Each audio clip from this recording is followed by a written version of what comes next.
There's a dirty secret in pelvic health, and you already know what it is. If you're a pelvic clinician and you are plateauing in these complex cases, then this is going to be relevant for you. Now, I brand myself as a pelvic health specialist, a pelvic floor physical therapist. But if all I do is treat a pelvis, I will have missed most of the opportunities to help someone.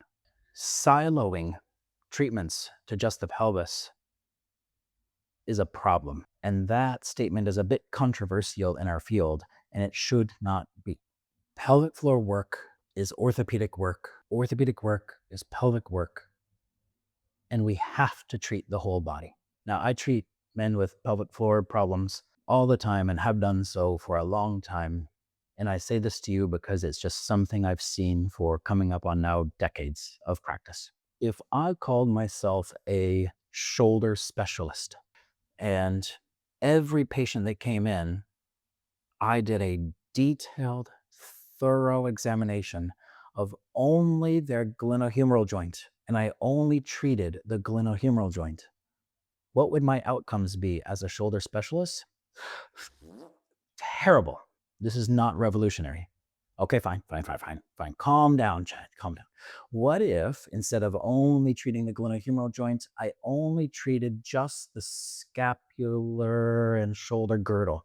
So I got glenohumeral joint, I got acromioclavicular, I got sternoclavicular, I even optimized the scapula. Woo! That shoulder complex is moving perfectly.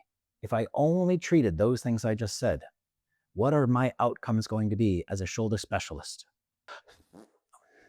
Now, I can go into a conference for ortho, manual therapy, and talk to a bunch of shoulder people, and I can say that. And it may ruffle some feathers here and there, but deep down, I haven't really caused a controversy. They know. They know that, just for example, if the thorax is rotated or dysfunctional, or there's a rib dysfunction, I can make that shoulder complex beautiful and perfect. But if I haven't addressed the foundation that shoulder sits on, in this case, the thorax, I will never optimize that shoulder. I just won't. That patient will never fully recover. So that seems to be okay in some areas of manual therapy, physical therapy.